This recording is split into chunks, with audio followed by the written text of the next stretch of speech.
Hey everyone, Jason here from the Compendium Cast, and I just wanted to give you a quick little announcement before this episode starts.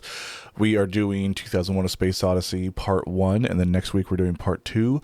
Both of these episodes were filmed a few months ago and were originally Patreon only, so you might hear different intro music, you might hear less cuts, some more mistakes.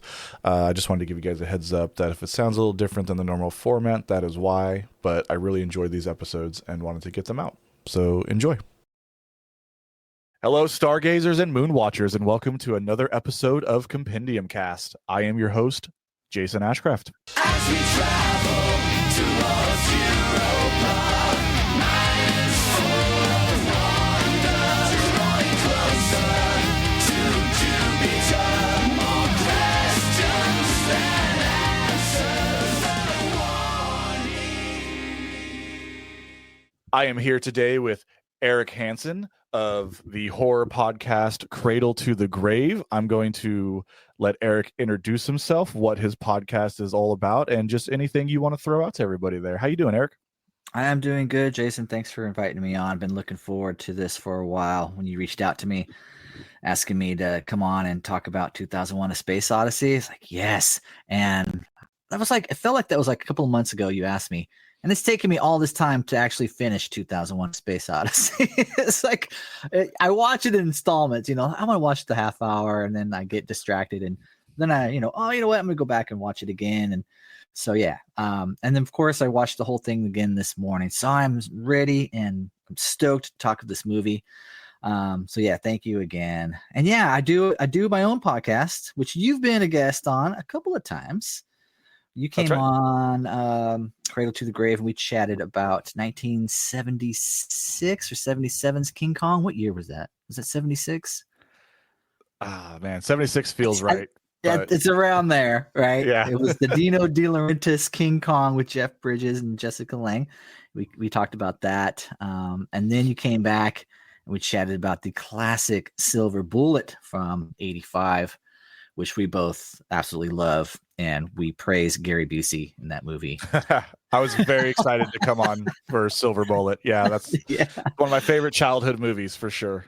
It's so good, dude. Well, yeah, it's Cradle to the Grave is my podcast, and basically the premise is I started in 1971, the year I was born. So each episode I take movies from 71, and then talk about 10 movies from that year with 10 different guests, and then the next year I take 10 movies from 1972, so on and so on and so on. I've been doing this for 10 years. Right now, I am in the 1994 episode just dropped. So I'm in the smack dab in the middle of the 90s. And it's been really cool to see the organic evolution of horror, started in 71. Of course, there were horror movies before 71. But the 70s is when really, I think the horror genre really started to kick off, with Texas Chainsaw and Halloween, where you get those groundbreaking horror films, and to see the influence that it's had, those 70s films has had on the subsequent horror films in the 80s and 90s and on.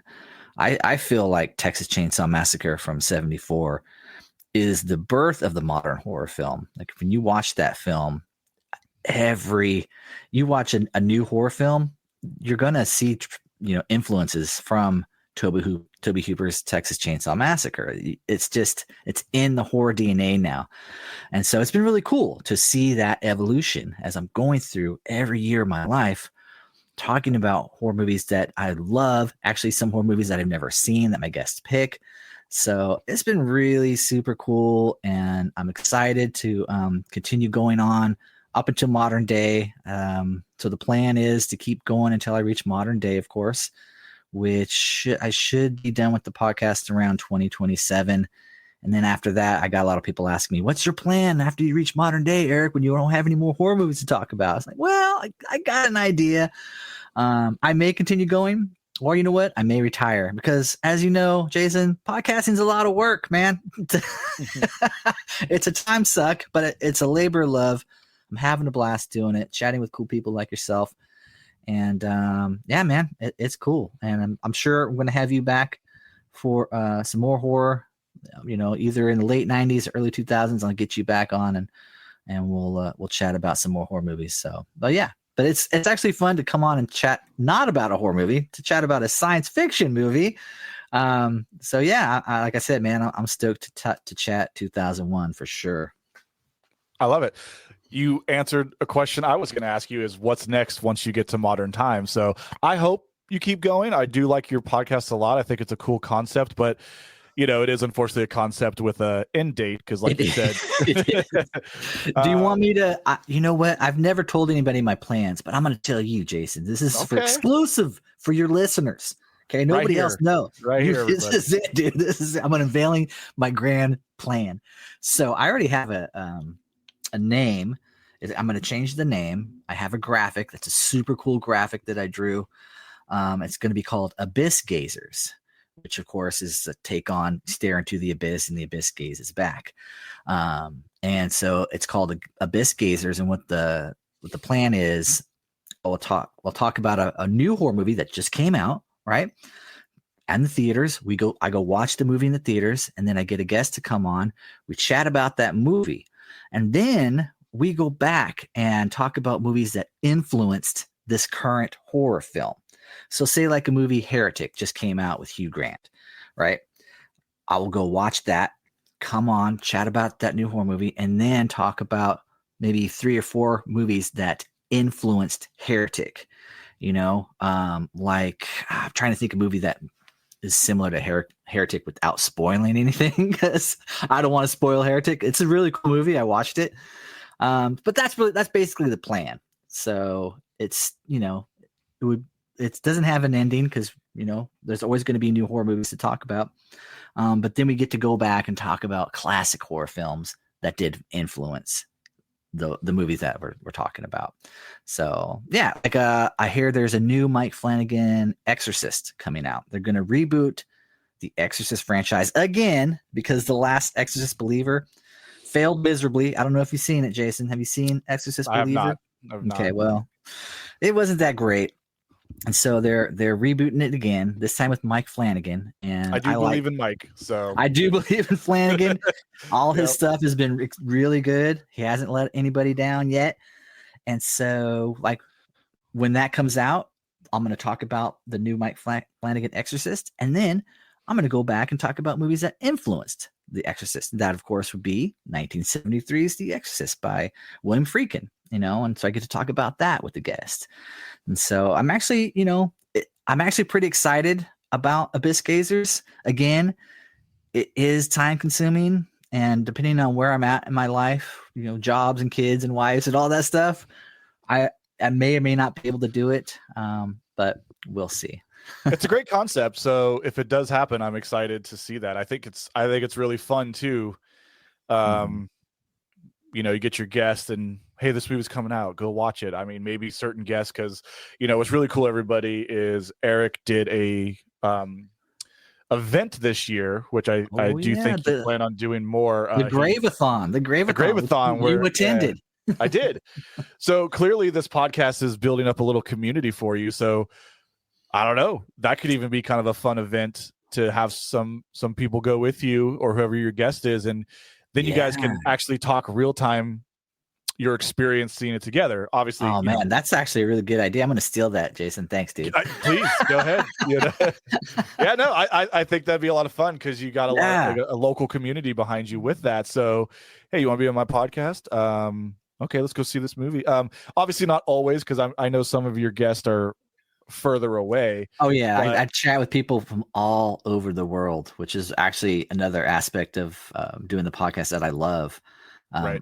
I've made a lot of connections, Great Britain. I've got a lot of people from London, Australia, Canada. And speaking of Canada, we were talking about Canada earlier. I got guests coming all over. But I do like that idea of actually having going out and talking in real time with a guest about a movie that we just watched. So that, because I do have actually a lot of guests that do live in Northern California, which like again, like you said, but I had that Grave-a-thon in October at a local theater here in Sacramento, and sold a bunch of tickets, and everybody came out. We watched 3 horror movies that were really awesome. We watched The Night Stalker from 1972, fun, classic, made-for-TV vampire movie. Then we watched Squirm from 1976, which I think was the crowd favorite. That was a lot of fun, Killer Worms. And then, of course, we ended the Grave-a-thon with 1981's The Howling, which is one of my favorite films of all time. So that was a lot of fun, man. I plan on doing it again next year. I already have a few ideas for some movies I want to show, which I'm not going to spoil. Sorry, Jason. I'm still That's okay. I'm still creating my list. So, Yeah. but hopefully it'll happen again next year. Awesome. Well, everybody, go check out Cradle to the Grave with Erik Hanson. It's a lot of fun. Thank you. But yeah, why don't we jump into 2001's A Let's do it, Space dude. Odyssey? We're just going to get into some credits and the background and stuff. If you haven't seen this movie, I don't know what to tell you. It came out in 1968, so it's even older than Eric here, everybody. It is, dude.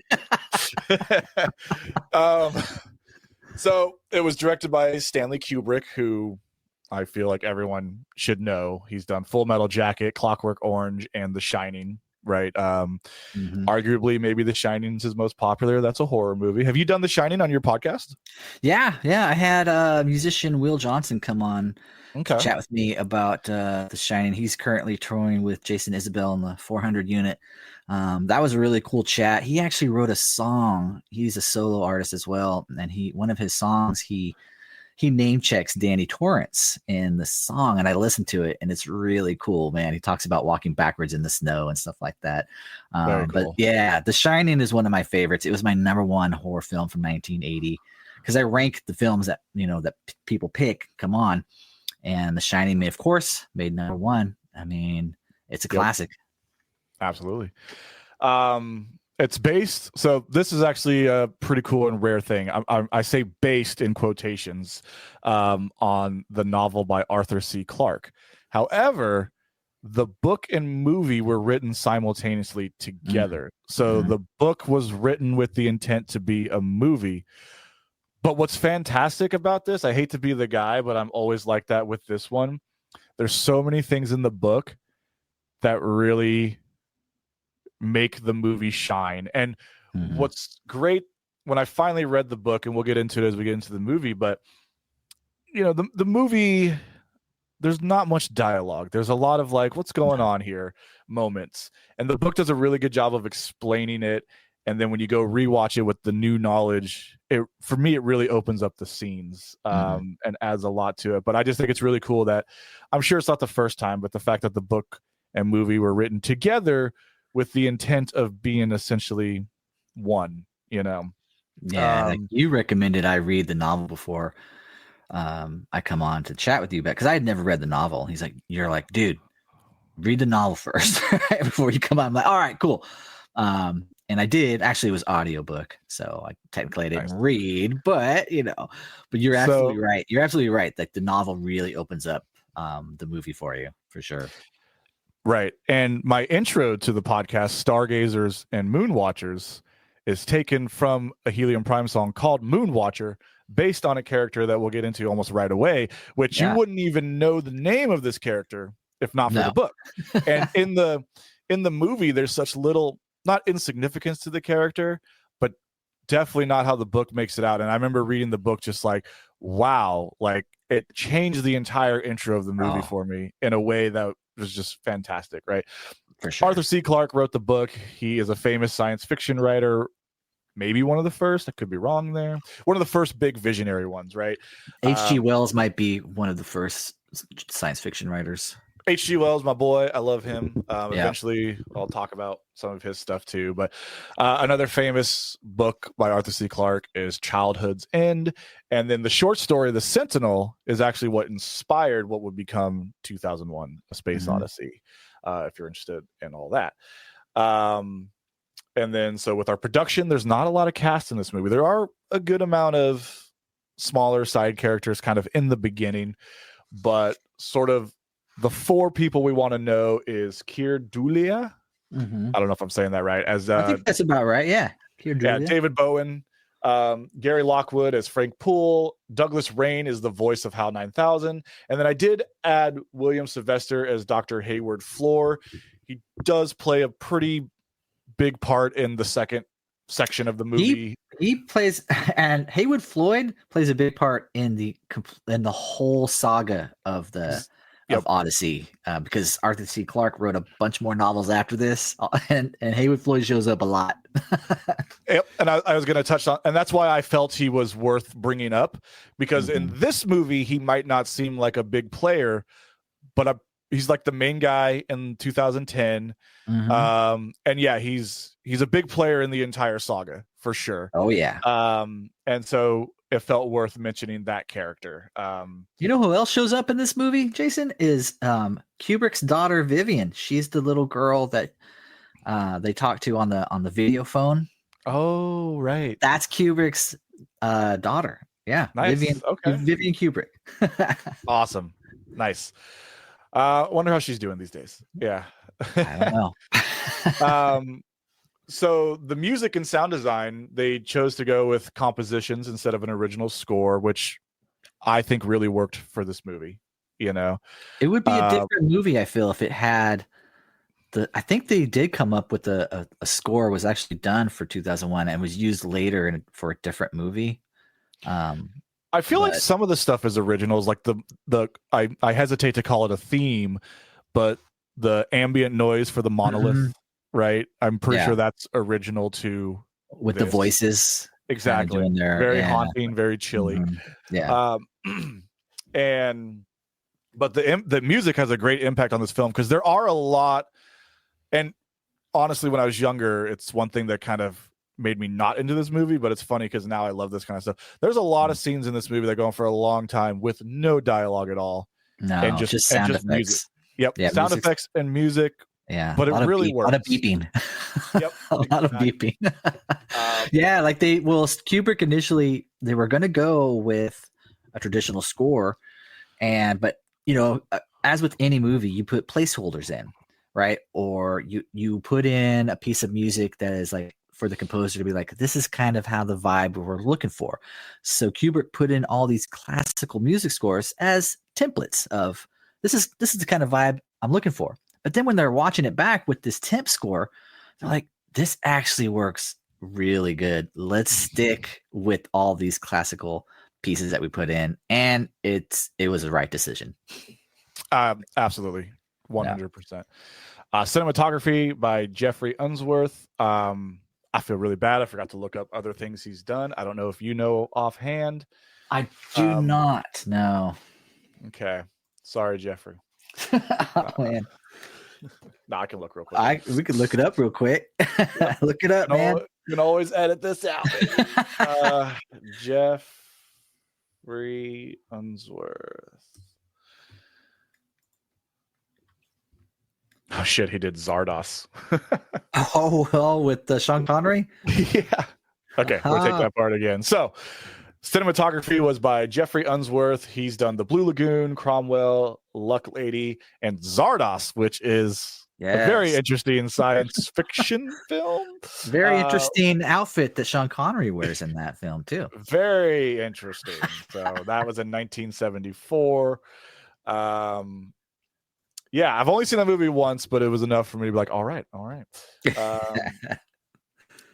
So quick synopsis of this film, because there's quite a few things that happen, but the general idea is on the moon, there is discovered what is called a TMA-1, a monolith, and I'll tell you the actual name of it when we get there, that emits a signal to Jupiter. It is, damn it. Yeah, take that again. So, quick synopsis of the film is on the lunar surface, they find a black monolith that was buried 4 million years ago. When they uncover it, it sends a signal to Jupiter, and so they send a manned mission with the HAL 9000 AI computer to sort of uncover the secrets of this signal.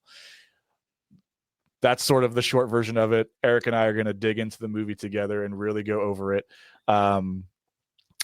So what's interesting too with this movie, before we get into it, I'd love your just general thoughts of what you think of it. But I love this movie. It's one of my favorites. there's really there's no action, there's no space fights, there's no evil aliens, none of that. This whole movie is just thought provoking. It's just, questioning the who, what, when, where of humanity, right?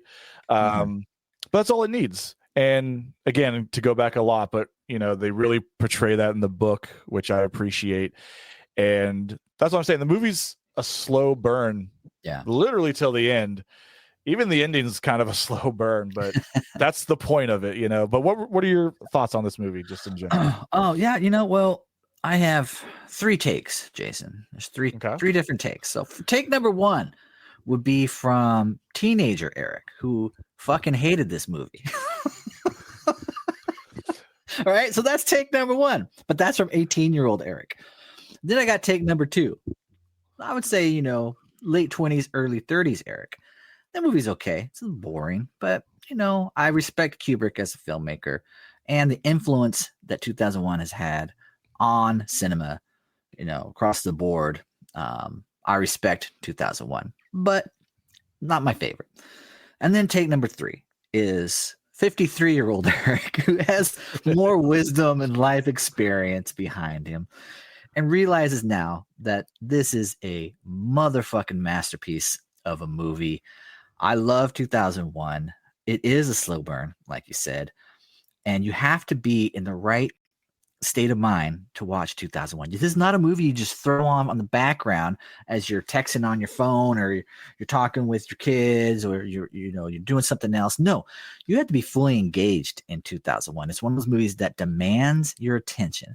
You cannot be distracted when watching this movie. Otherwise, you're going to have the take I had when I was 18 years old. I don't fucking understand this movie. What's going on? I don't like it. But when you give yourself over to the film and you allow it to take you on the journey that it takes you on, it will blow your mind. Yep. Our takes are very similar. I felt the same way when I was younger. And again, what sold me finally was reading the book, because there's a lot of things in the movie that even after watching it so many times, I was like, I don't understand what I'm supposed to be getting here. A big major part is when we go through the Stargate. How was I supposed to know that was a Stargate, man? He's just like, and we'll get to that when we get to that scene, but suddenly he's just going through this crazy portal of lights or whatever, and now he's in this room. And no matter how many times I watch this movie, I'm like, I don't understand what's happening. So I hate that I have to admit that I had to have it spelled out to me, but once I finally did, I was like, oh. I don't think that there's no shame in that, Jason. Right. You're not the only one who needs to have this movie spelled out for him. It's just one of those types of films. Yep. Again, and even the beginning of the film, which we'll get into, there were so many parts where I was like, I think I know what's happening, but not really. And then that on top of all the silent parts and the slow burns and just like, I don't know, like, again, once I've kind of like, because the main thing people remember from the movie, I feel, is HAL 9000, right? And that seems like, the evil robot, quote unquote. And so that's what people kind of think, but it's like, that's not really the thick of the movie. That's a section of it. It's a thing that happens, but it's like, there's so many other things, and it's just, so always not really getting it. I didn't like it, but I did like it, but I didn't get it. And then I forget what exactly possessed me to finally read the book. Maybe I wanted some more clarity.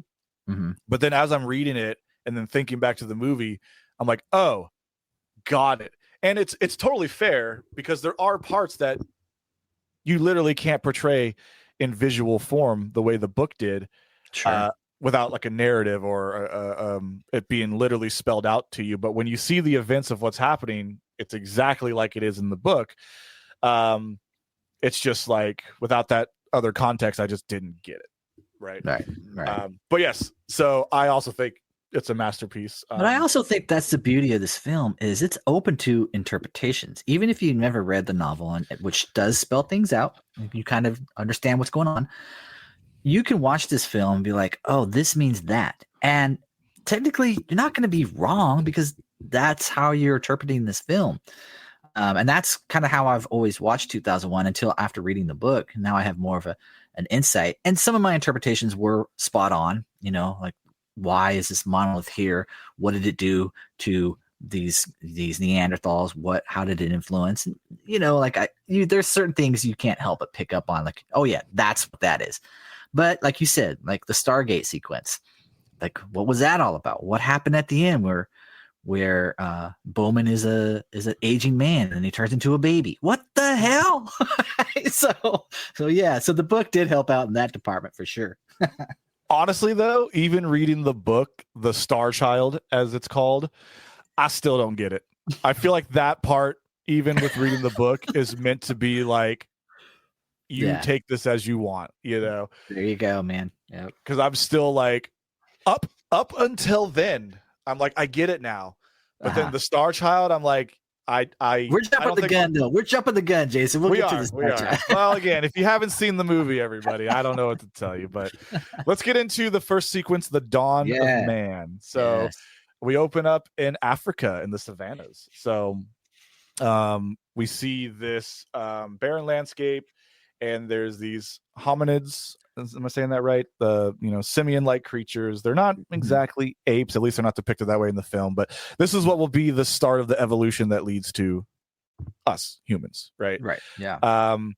And the movie, for the beginning of it, just shows sort of them surviving in this landscape, eating like weeds and branches, and they have like a rivalry with another tribe over this like little dirty water hole, but that's like their only source of water. And they kind of live in harmony with, I think the animal's called a tapir. Yeah.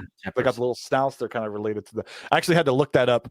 I've never seen those like in the wild. Not that we live in an area where you would see those type of animals, but they're still like, they're kind of foreign. Like where does that animal live at? Like, they're weird. Yep. I wonder. Well, maybe they live in Africa. There you go. Probably. Yeah. Never been to Africa. Yeah, me neither. Trying to see here now. Central regions of South and Central America and Southeast Asia. Okay. Oh, okay. So not Africa. Right. So showing that harsh, again, sort of landscape for them. And also there's a leopard, right? That sort of hunts them and, kills them and stuff. And so here's where, again, so when you watch the movie, it's just, this is what you're seeing. Like, all right, here's these ape creatures doing their thing, and you're just showing them in their environment, and they get attacked by this leopard, and there's not much more to it for now, right? Until we get introduced to the monolith and stuff. But again, what I love in the book is, again, so we're introduced to Moonwatcher, who is, I guess, the leader of this tribe. I don't know if he's exactly leader. I don't remember if they like have a quote leader, but he's the one that will become affected first by the monolith. And I remember them talking, and again in the book, how, and I don't think they show this in the movie, but like when you first meet the character, they mentioned, I think it was his mother or father who had died, and there's no reaction to it. Essentially, it's just like, oh, okay, and they go into that, and they talk about just them struggling to find food every day, not realizing that food's all around them. Food's all around them. Exactly. And then I forget the significance of the leopard. I think it might just be no, I remember now. But we'll get to that. I'm kind of jumping ahead. Right. So this whole thing is like 20-30 minutes. No dialogue again, right? No dialogue, There wouldn't be. Yeah. Just a lot of grunts. A lot of grunts, a lot of screeches. And this goes back to what you were saying. Like, this isn't a movie you can really watch if you're texting on your phone. Because if you're trying to watch this 30-minute segment, you're just going to be looking up like, wait, what's happening? And what's cool is like those, I want to say apes, but they're not apes, like those early humans that Kubrick is showing, they still pretty much hold up. There are some close-ups where you can tell it's a mask, but the actors they got, I think they were like mimes or some type of performer, dancers that were able to mimic ape-like movements, and they did a really good job. Like they're really convincing as early humans. And I like the scenes with Moonwatcher, just kind of staring off and at the moon, like there's something in him, in Moonwatcher, that's starting to click. Like he's figuring shit out, man.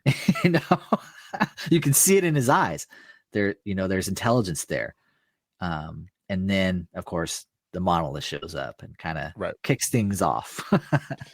Exactly. And that's what's mentioned is he often gazes at the moon with curiosity, but it doesn't really go further than that because that's about as far. He's like, what is that? But he can't put anything else together.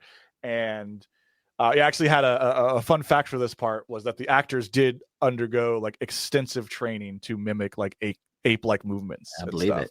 Yeah. It holds up really well, and that's the thing too, because like it's obviously costumes, but the acting's so good you can get lost in it. It is for believable. Sure. For sure, it's no Planet of the Apes, that's for sure. No, yeah. Although I've been no disrespect to Planet of the Apes, but you could tell those are masks. Right. One of my favorite movies as well. That's classic, and reboots for sure. Classic. Yeah. And then speaking of, the arrival of the monolith, right? So we see their struggles for a while, and then one night, the monolith just sort of appears in front of them. Moonwatcher wakes up, his tribe wakes up. They all seem a little sketchy, obviously. And I forget where they explain this. It's somewhere in here, but to explain the idea of the monolith is no one knows where it comes from. Its origins are sort of unknown. We just know it's from some ancient beings who understood the preservation of intelligent life, right? Am I remembering that correctly? So these monoliths sort of go out into the universe, and their whole objective really is to seek out potential life that could one day become intelligent life forms, and they sort of help kickstart that. And as Erik was just saying, with Moonwatcher, they saw this potential in this primitive race. And, we get to the scene where they're skeptical of it. No one wants to touch it except Moonwatcher. He walks up, he touches it. In doing so, it sort of begins to genetically modify his DNA. And this is where, as this scene moves forward, we start to see a little bit more intelligence within Moonwatcher, right? And this kind of goes back to like the old Greek myths of Prometheus gifting fire to us. Like the gods come down and give us fire, and now we're able to evolve as a species. Like it took intervention for humans to become what we become. And that's always that. I mean, that dates back centuries, right? Like that old myth. And so that's kind of playing on this. Like how did humans discover tools? Well, we had help. Some alien came down in the form of a monolith and gifted us with this knowledge. So I find that really fascinating. I love it too. Yeah, the whole idea of it. And this isn't the only movie story, what have you, that's dabbled with this idea. But I do think it's my favorite of the way it goes about it, because even within this, Moonwatcher himself doesn't suddenly it's not like Planet of the Apes where you see Caesar and he gets ingested with he's born with the, God, what do they call it? Not virus, but whatever makes the apes smart in those movies. So he himself becomes that being of intelligence, because it's left on a note of like, even Moonwatcher himself lives and he dies, and while he does become smarter, it's still not until millions of years that we finally reach where we are. So it's again, even the monolith is a slow burn. Everything's a slow burn, right? And I just love that. I love where what seems like this little insignificant moment has changed the course of history, forever. Yep. And as you mentioned, since then, this is where Moonwatcher now starts to realize he can use bones as tools and weapons, and this creates a huge power shift just with the other tribe fighting over the water because I love that. now I love that scene. Sorry to interrupt, but I No, you're just good. like when he discovers the use of the bone, he's just staring at like the dead animal's carcass in front of him that's been, picked away by other animals. It's just the bones there. He's just kind of like thinking about it and staring at it. Again, these actors that are portraying these apes are incredible. The way he kind of flirts with the bone, he's kind of hitting things, and then you see it click. You hear the wheels turn. He's like, what if I raise my hand up and smash this skull?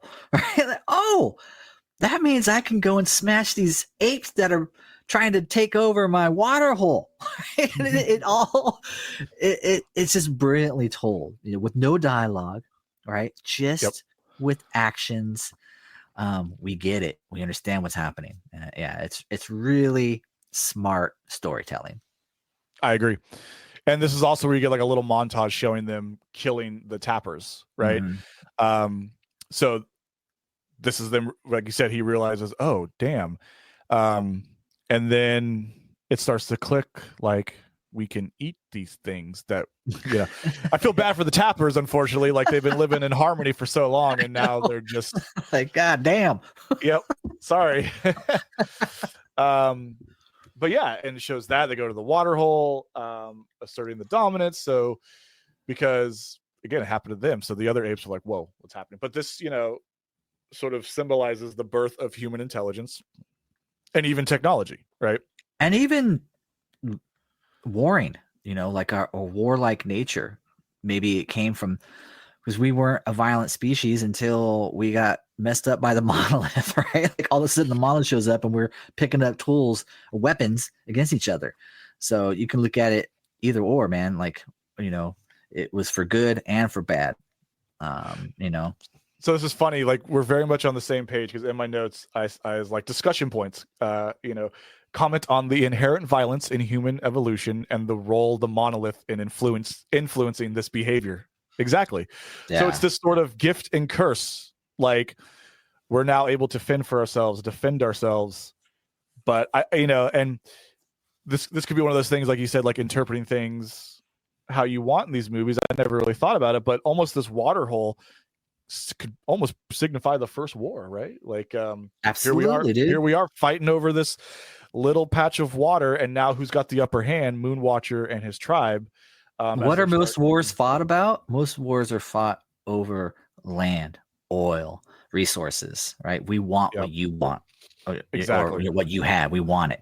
We're going to go take it by force, and this is it, man. This is war number one. This is actually World War I right here. It really is. This is where it begins. Yep.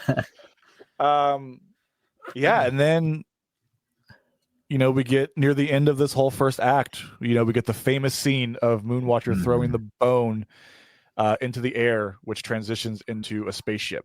You know what I read? That was actually an orbiting missile silo, which makes more sense to me because that bone is a weapon, right? So it's the first weapon of man, and he throws it up, and then it transitions into another weapon millions of years later. So it shows how we've taken that weapon and made it into this nuclear weapon, right? It's which I really like. I mean, it is a great transition. That cut is legendary. It's one of the best cuts ever. I love little things like that. I've never caught that, but this is what shows like everything in a movie matters. Nothing's done on accident. And it also like I can never be a filmmaker because I never would have thought of this bone into, you said, a missile silo?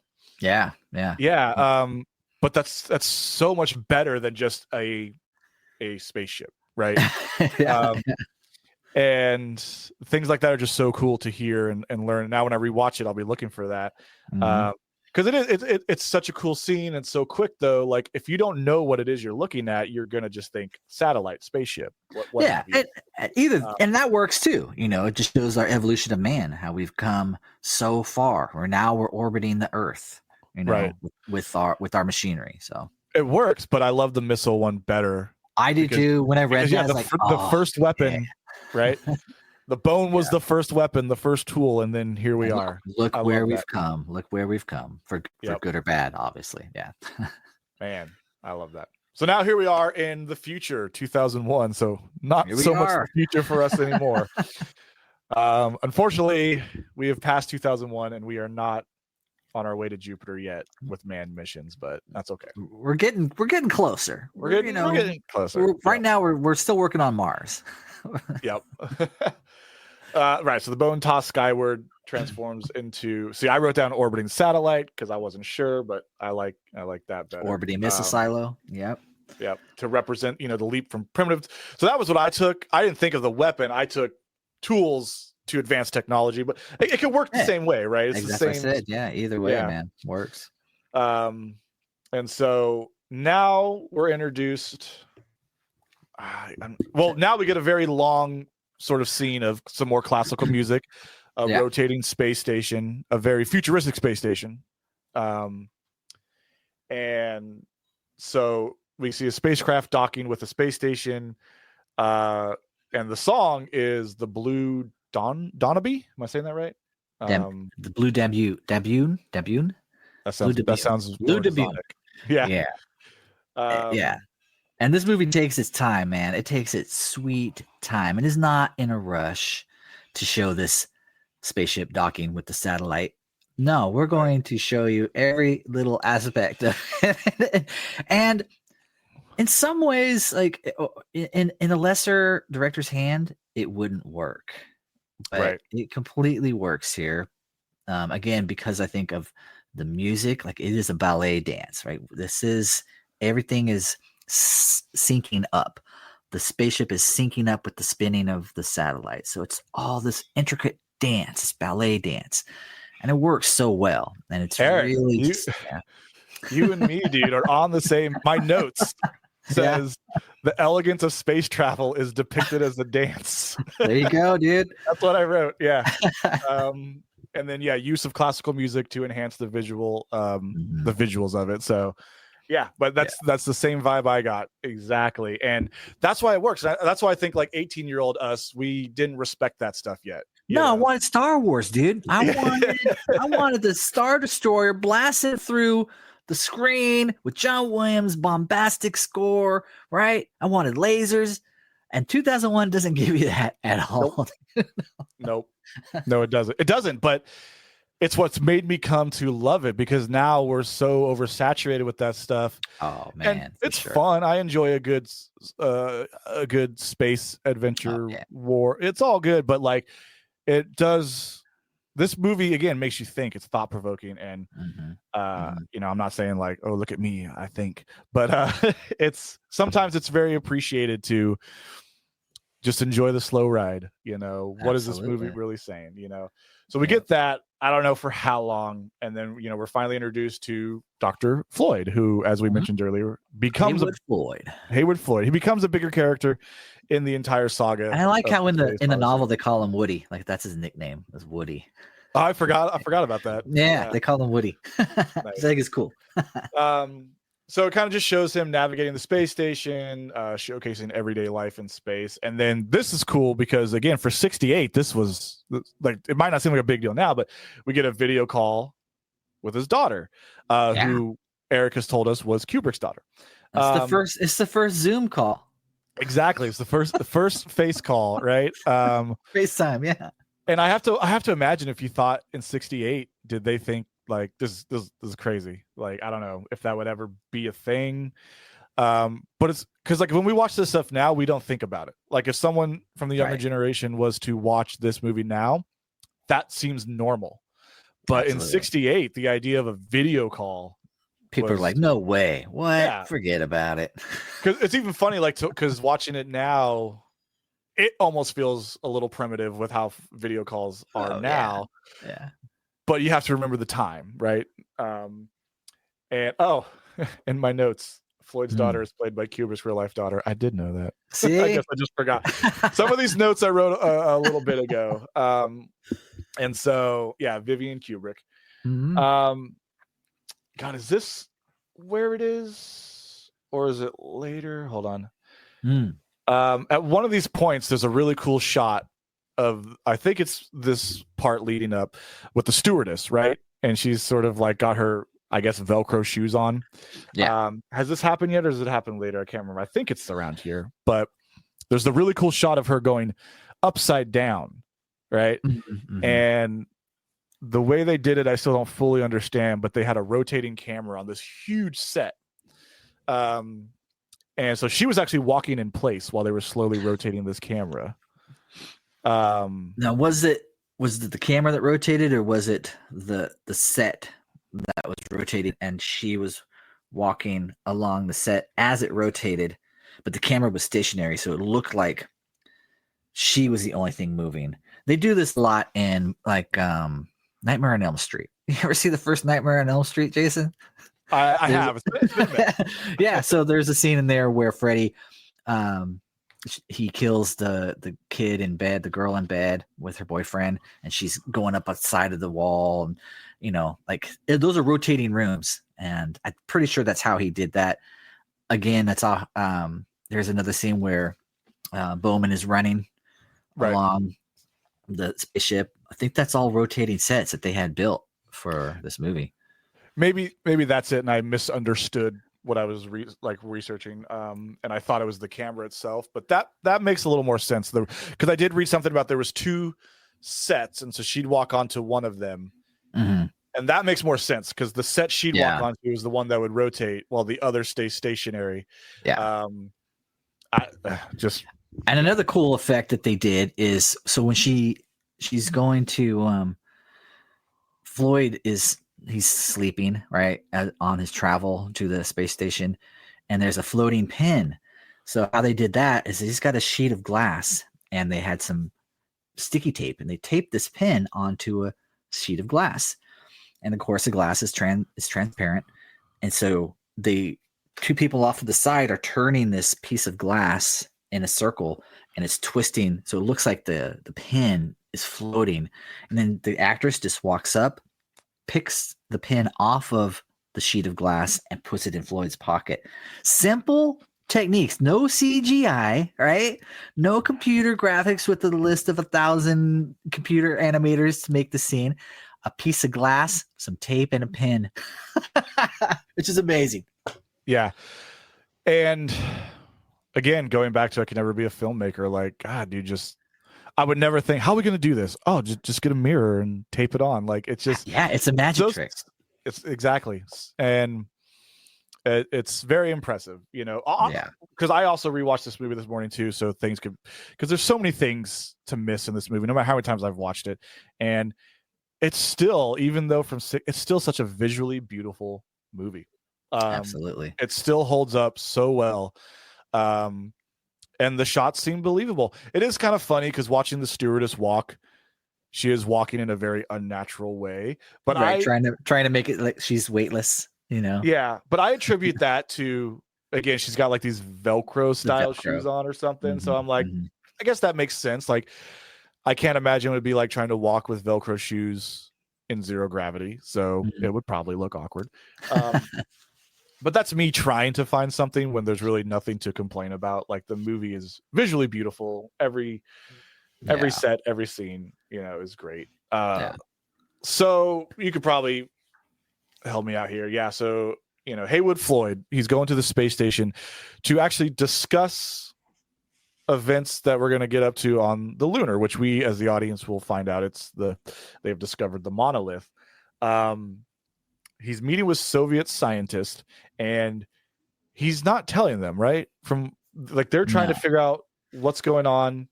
He's like, I'm not at liberty to discuss. Exactly. But they know something. Oh yeah. Cause right now they mentioned something about like we've lost communication with this base on the moon, and we're told it's like an epidemic. Yeah. And we've lost communication.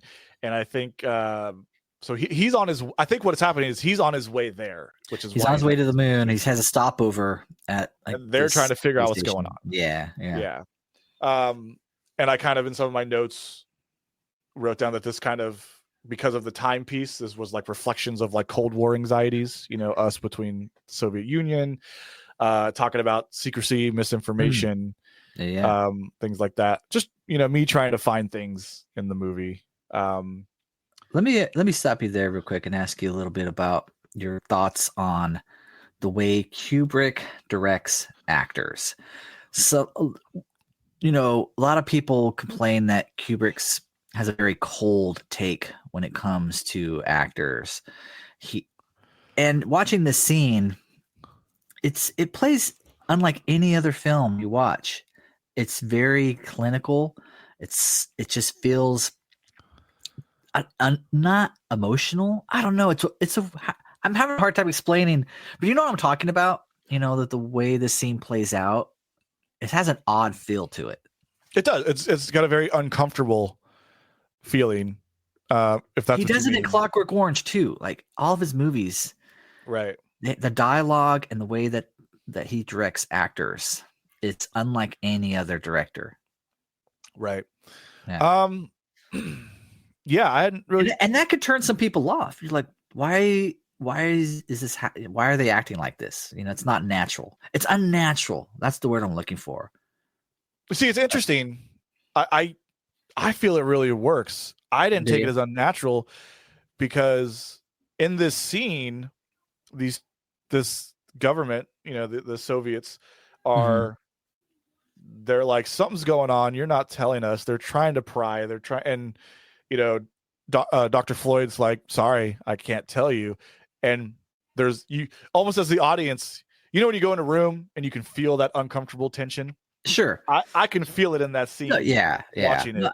That makes sense. I just feel like, later on when we get to Bowman and Poole, their interactions with each other, again, Right. It's just, they're just reading lines. It feels like, there's not a lot of emotion or like overact. There's no overacting in this film at all, right? Nobody's hamming it up. You don't get, some like great performance.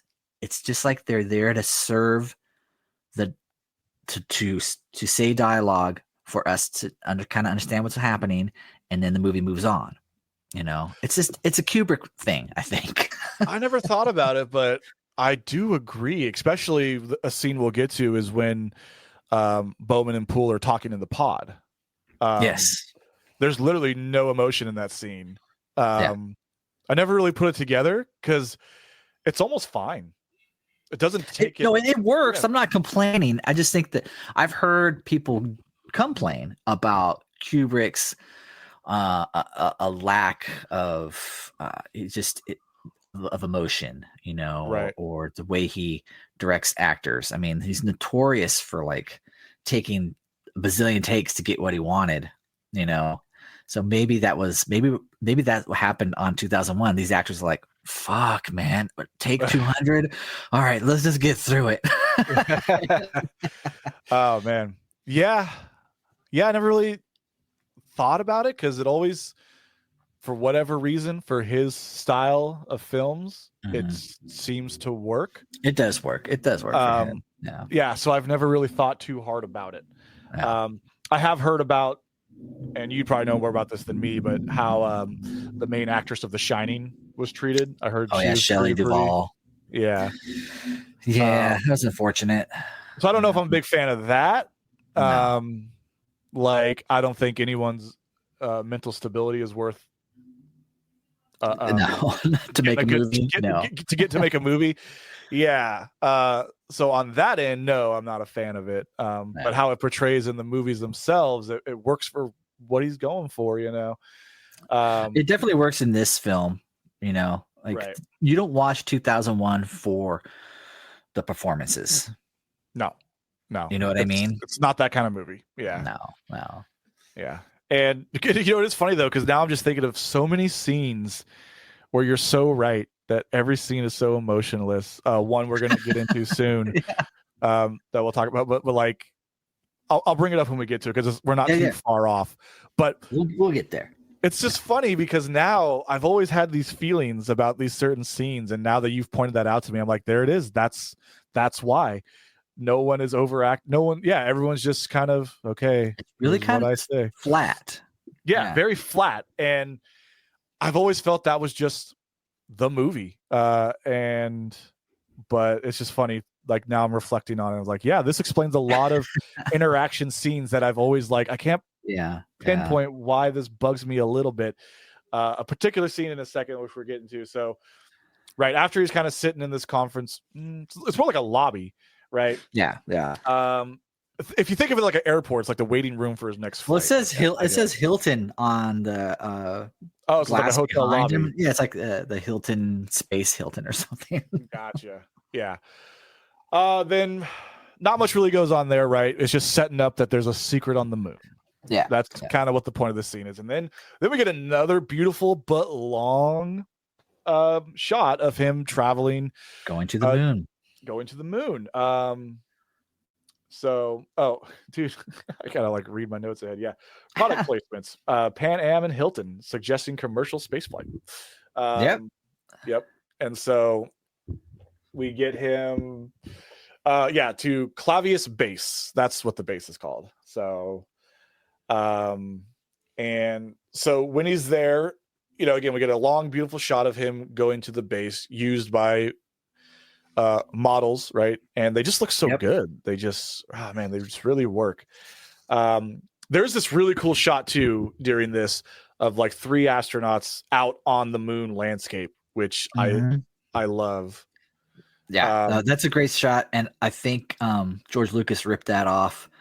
And for Star Wars, there's a very similar looking scene where the Millennium Falcon is coming into the Death Star, and you have like 3 lonely figures off to the side. So pretty sure Lucas ripped that off. But you're right, dude. Like, I prefer model work over computer graphics any day, even to this day. Like, you can just tell the difference between a spaceship that was actually made by hand and filmed on a soundstage as opposed to one that was created in a computer. It just, your eyes can tell the difference always. Yep. And here's the thing is there is a shot in one of these, either this part or the next part where they're out there, where it's like, okay, yeah, that's a model. But the thing is, it still looks great. Compared to a bad CGI'd spaceship. Dude. I'll take the model. It Every still time. looks good. It still sucks you in. You're still engaged. And right. So he gets to the base, and this is where he's telling the base about the urgency for secrecy, right? And the epidemic, and shutting down all communications with everybody so that way they can investigate this monolith in secrecy. And he addresses the concerns of how like the families back at home are worried, like, oh, there's an epidemic, what's going on? But this it just shows sort of, or not shows, but I guess the question is your thoughts on how things like this are handled, right? Like, we find this alien monolith from 4 million years ago. What's a better cover story that there's an epidemic, and now you got families worried that their loved ones on this space station are potentially dying from an epidemic. But I guess they need the time to see what it is they're dealing with. And we find out that they're calling this monolith the Tycho Magnetic Anomaly 1, TMA1. Yep. And for short, they call it the Tycho monolith. I think in the novel, that's how they refer to it always, is the Tycho monolith. Yeah, and I think the movie just went to monolith. Yeah. Or do they even call it anything in the movie other than when they explain what it is? Like, we as the audience know it's the monolith, but I don't think people are like, oh, look, the monolith. I think they do call. I think they mentioned TMA1. Yeah. And Floyd's he's talking to the panel of people there and explaining kind of like, this was deliberately buried 4 million years ago and all this stuff. So, but that's really the only time it's referred to as anything, really. Right. Yep. And the dimensions of the monolith are 149, which are the squares of the first 3 integers. So, fun fact for the monolith. So, nice. I actually use 149 a lot. A lot of my usernames, I do Starchild149, and I'm waiting for the one person to understand what the 149 is, and that it's not just random numbers that I chose. Yeah, there were 148 Starchilds before me, So Mm-hmm. yeah. So this is the scene I was saying that I'd bring up. So after the conference meeting, they're now back in space. They're traveling to the monolith, right? And this is the scene that always, like, it's such a dry conversation of just like lunch, you know. Yeah. But yeah, the way they're interact, but also I don't know, it feels real. Like, what would businessmen, how would they act? I don't know.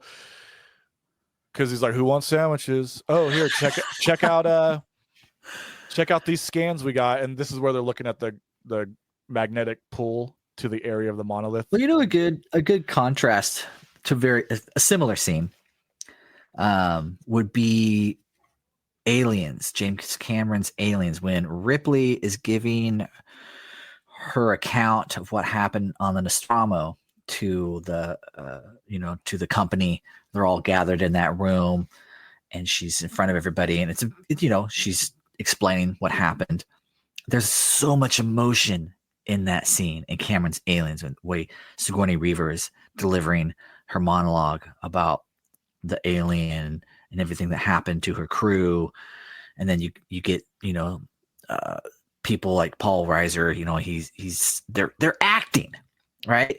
And then you get the 2001 scene where, like you said, it's just like everyday just a weird, there's no emotion. It's just like, yeah, anybody want some sandwiches? No, for real, it's like, hey, you want a sandwich? Sure. What is this, chicken? Yeah, something like that. Got any ham? Here you go. It's so funny. Who wants dude? coffee? It's literally just like that. Yeah. Which I guess that's how it would be in real life. But yeah, we do have to remember that's the point of acting, is it's not real, Yeah.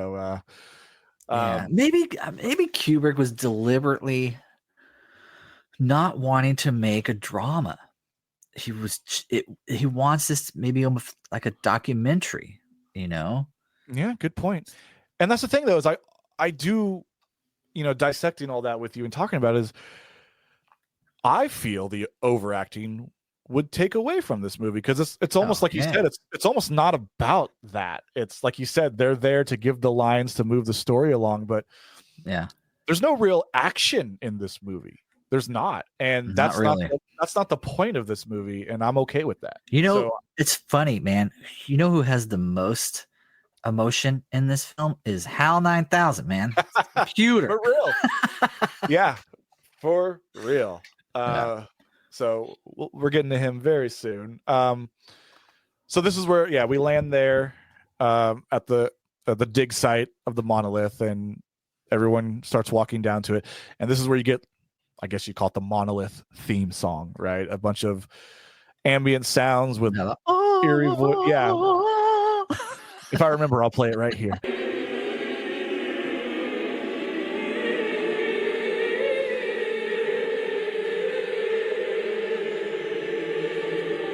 It works really well.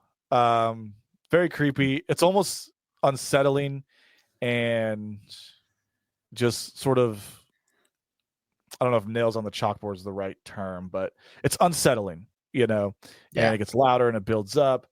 And, through this scene, the music's playing the whole time, and they're gathering to take a photo with all the scientists, I guess, who discovered it. Right. And then that's when you get this sort of very sharp, piercing sound, which we don't find till later, but spoilers, it was a signal shot out towards Jupiter. And we don't know why.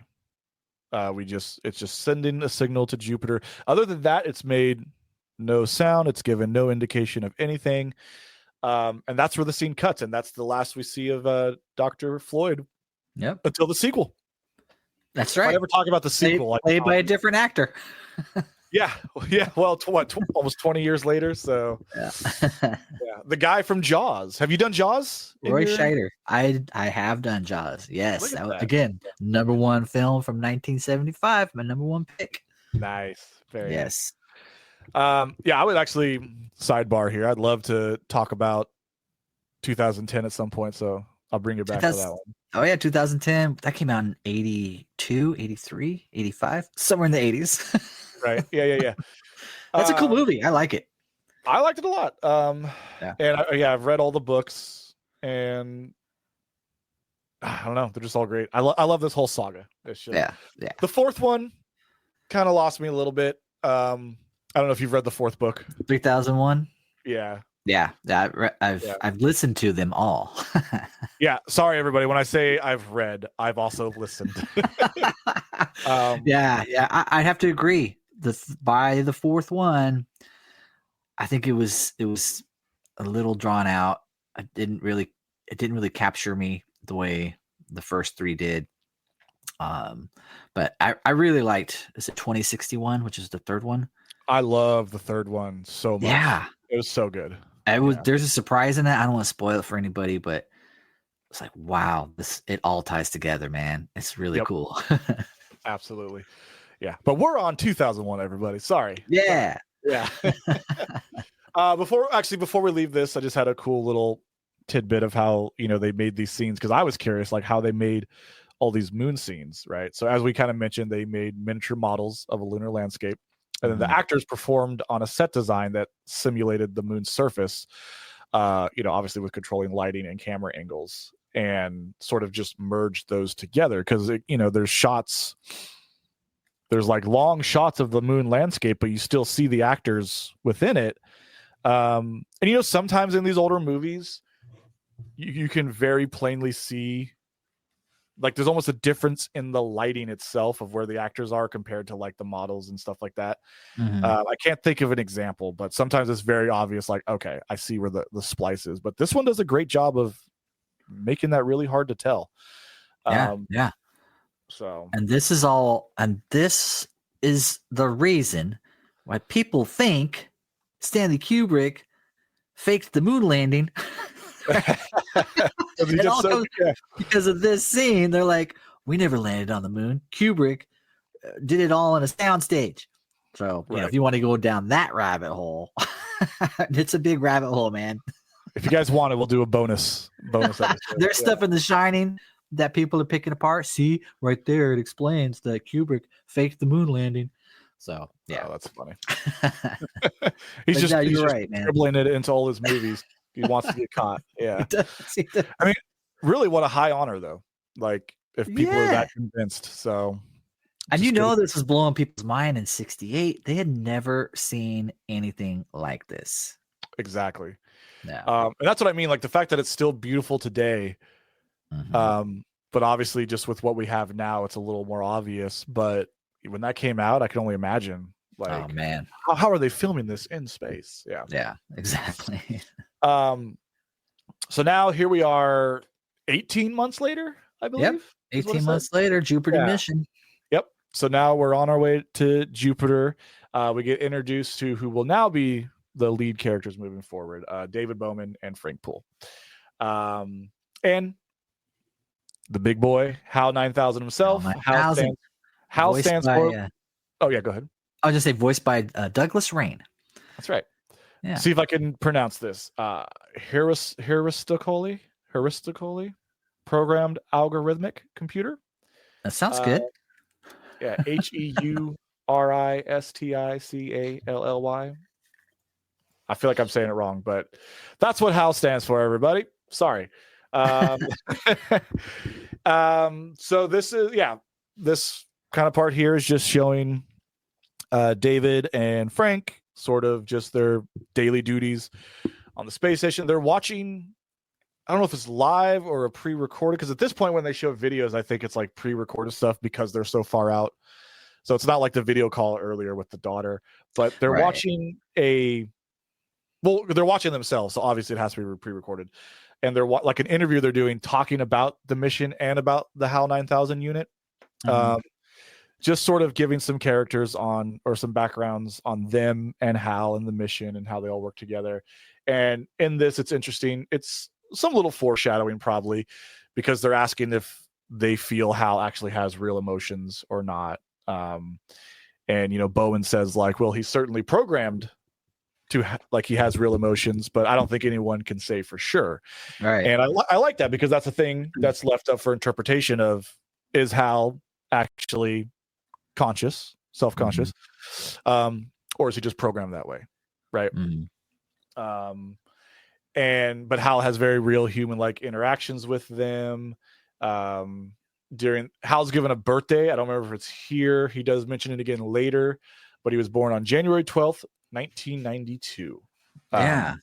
And so, but yeah, they all, the whole ship functions through Hal. So Hal's kind of got a lot of control here, right? Yeah. And the voice, man. I mean, I don't know how many people they went through or how many people Kubrick auditioned for the voice, but Douglas Rain nailed it. He brings Absolutely. so much character and life to a light bulb. that's our vision of Hal, is that red light that stares at them, right? I mean, it's not staring, but we picture that's how Hal, he's like staring. He's always watching you. It's done. And that voice is crazy, man. Yep. It's funny too, because saying that now, like you mentioned, there's not a lot of drama, there's not a lot of overacting. The fact that they could build tension on with just a red dot, and like you get so uneasy when you start to see that red dot and the close-ups and everything. That's good right there. That's just good writing. Because that does happen eventually, like later on, like you get so uneasy every time you like, there he is, like you said, always watching. No matter what room you go in, there's a Hal dot. There he is. That's right. And we'll get to a scene later where they try to hide from Hal, but turns out they can't. Yeah, I have a lot to say on that, but all right, we'll get there. Like a lot to say that easily. I think some things could have been avoided, but we'll wait till we get there. Yeah. All right. So during this part, I think Frank Poole, he's like he's getting a tan, I guess. He's doing something. I don't know what he's doing. He's laying out with his his red sunglasses on, looking cool. Yeah. So needs a tan, I guess. But this is where he gets a birthday message from his parents. Yes. And so again, just kind of showing, right, back then they're probably like, oh yeah, dude, let's do this. So he gets a call from his parents, or it's like a video call just wishing him a happy birthday and everything like that.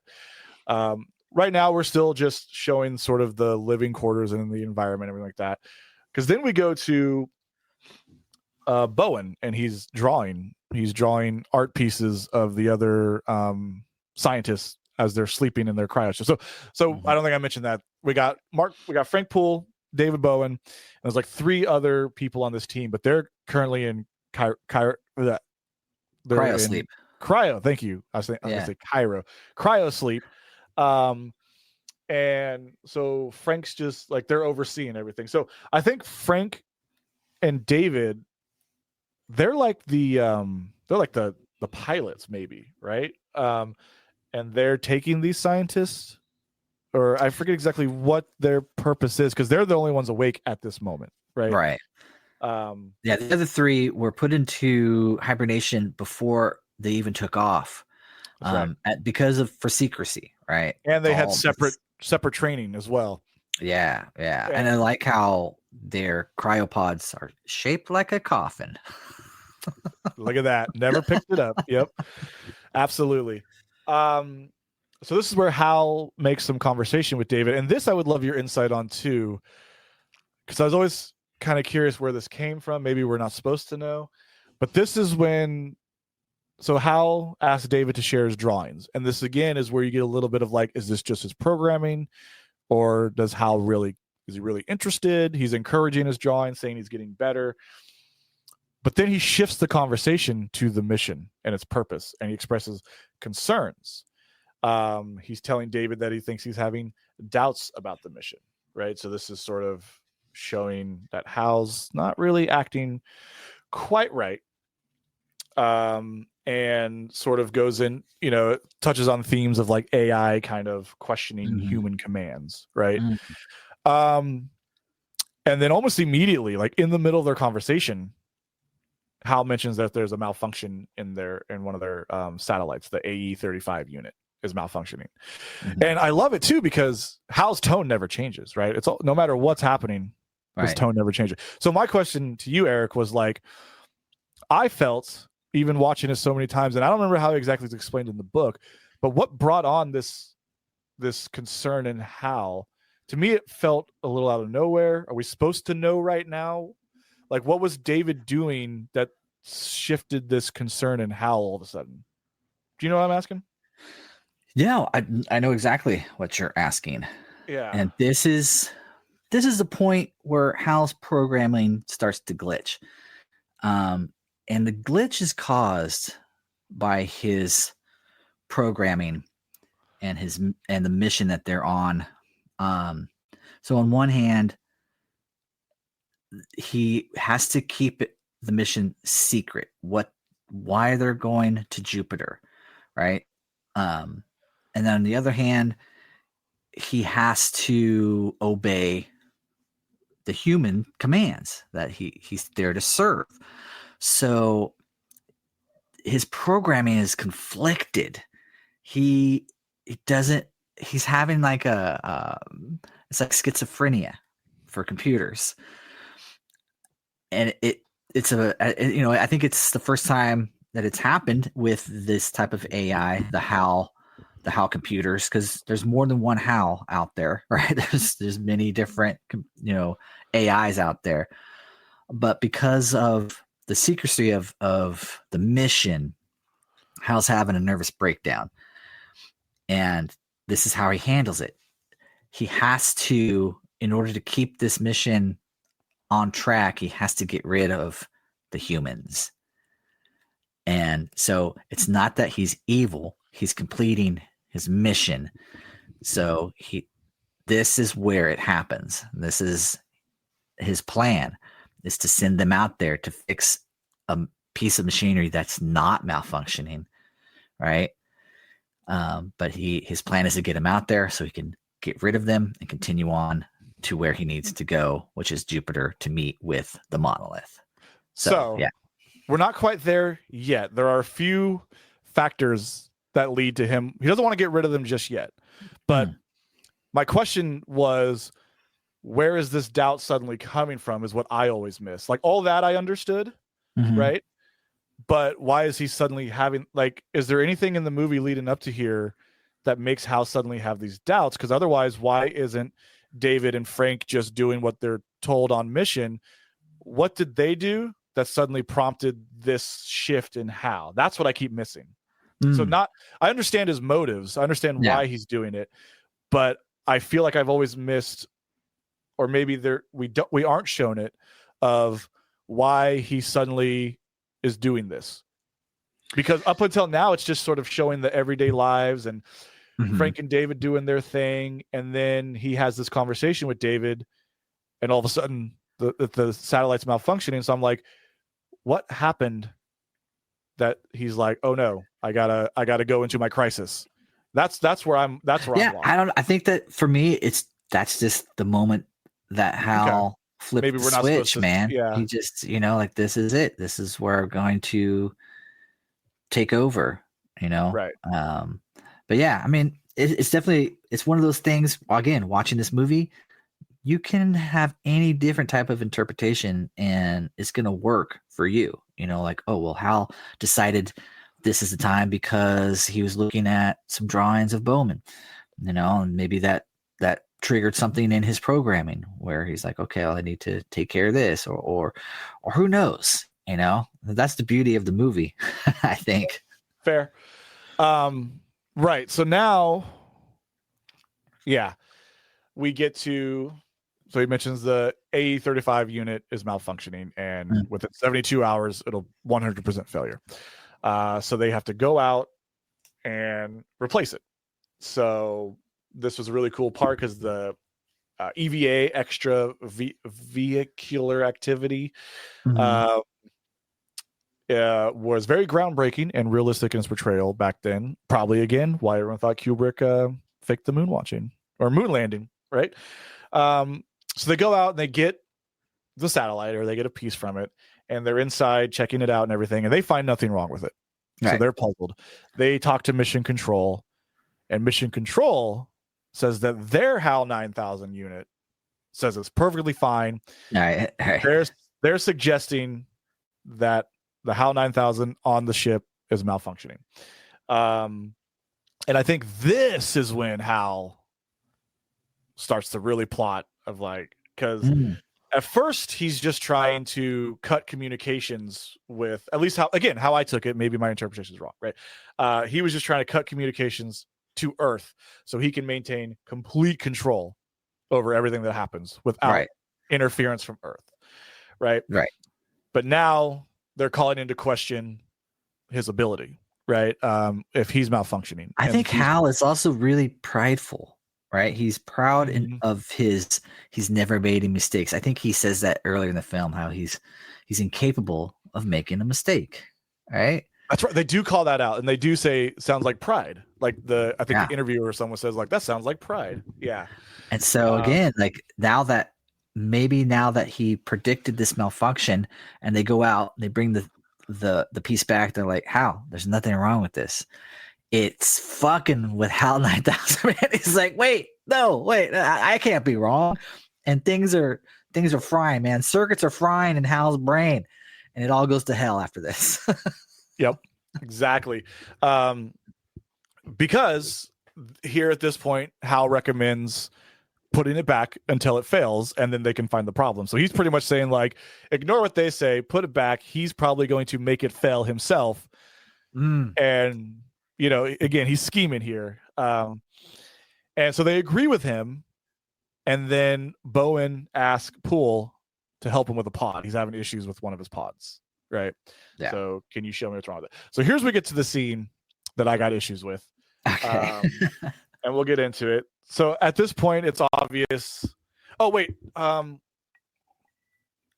Hal says something where they're like, what do you make of this, Hal? Like, what are your thoughts on them saying that there's a problem? And Hal pretty much claps back with like, it's the same problem as always. It's human error. Human error. Yeah. Human error. Not me. It's definitely not me. It's you. Yeah. You know? So they go into the pod that David says they need help with. And here's my biggest issue. To be fair, I guess they couldn't have known it, but why not? So they go in the pod. And then David says, rotate the pod, Hal. So they rotate it so their window is facing Hal. They were in the clear if he didn't have him rotate the pod, because then Hal couldn't have seen them in the pod. Because if you remember, they go in the door. Yeah. And then he says, rotate the pod. So he rotates it 180 degrees.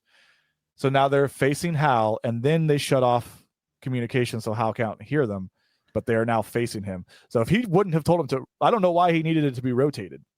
Unless, again, I missed something. But well, I think the reason is so they get into the pod, right? And they want to test out to see if Hal can hear them. So like, rotate the pod, Hal. And Hal hears him, rotates it, turns off the communication. And he says, rotate the pod, pal, or rotate the pod, Hal. And nothing happens. They're like, okay, he can't hear us. Okay, let's talk. But unfortunately, the window is facing the red eye, so Hal is able to see them. So I mean, I get what you're saying.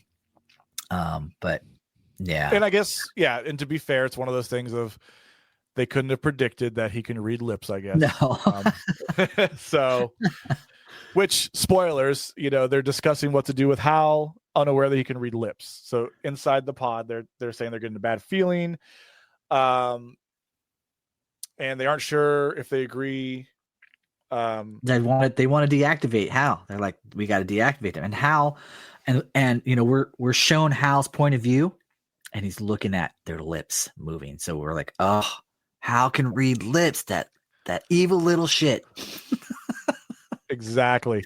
And so this is where they're kind of agreeing to put the antenna back, but they're like, if something's up with Hal, we got to disconnect him. And Hal sees that as killing him. So this is where he's now like, he's got to preserve the mission. So got to preserve the mission. If humans are getting in the way, you got to take care of them. Exactly. So this is where we get to so this is where an intermission in the movie happens. So this is where we're gonna This is Yeah. where you take your LSD. So when Yeah. have you heard that